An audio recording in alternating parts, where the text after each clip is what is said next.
সংরক্ষিত মহিলা আসনে মনোনয়নপত্র বাছাইয়ের শেষ দিনে সরগরম ইসি সচিবালয়। বৃহস্পতিবার সকাল 10টা থেকে রিটার্নিং কর্মকর্তা প্রার্থীদের হলফনামা সহ আনুষঙ্গিক বিষয়ে পর্যালোচনা করেন।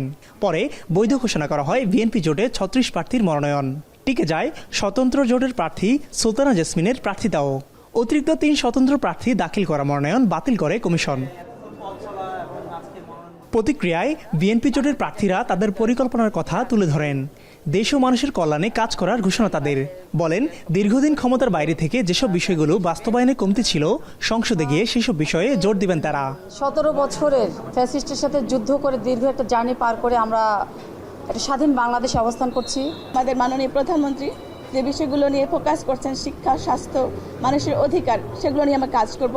যারা আজকে আমরা উত্তীর্ণ হয়েছি, যারা সংরক্ষিত আসনে এসেছে, তারা সবাই আজকে আমাদের মাননীয় প্রধানমন্ত্রীকে ধন্যবাদ জানাচ্ছে।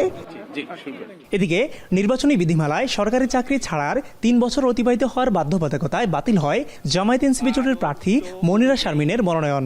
কোনো পাবলিক স্ট্যাটিউটরি অথরিটিতে কর্মরত থাকলে সেখান থেকে চাকরি থেকে অব্যাহতি নিলে বা অবসর গ্রহণ করলে 3 বছর অতিক্রান্ত হতে হয়। তো ওনার ক্ষেত্রে এই 3 বছর অতিক্রান্ত হয়নি। তবে 10ম গ্রেডের চাকরিকে কেন্দ্র করে কমিশনের সিদ্ধান্তকে প্রত্যাখ্যান করেন মনিরা শারমিন। সিদ্ধান্তের বিরুদ্ধে আপিল করার ঘোষণা এনসিপি নেত্রীর। বাংলাদেশ কৃষি ব্যাংকের 10ম গ্রেডের একজন কর্মকর্তা ছিলাম আমি। তো সেই জায়গা থেকে এই চাকরির বিধান, যেটি আসলে যে আইনে আসলে 3 বছরের একটা বারের কারণে এটি বাতিল হলো, সেটার সাথে কোনোভাবেই সামঞ্জস্যপূর্ণ না। এই নিয়ে 50টির মধ্যে 49 আসনে মনোনয়ন বৈধ হয়। মনোনয়নপত্র বাতিলে 26 এপ্রিল আপিল করতে পারবেন, যার শুনানি অনুষ্ঠিত হবে আগামী 27 ও 28 এপ্রিল।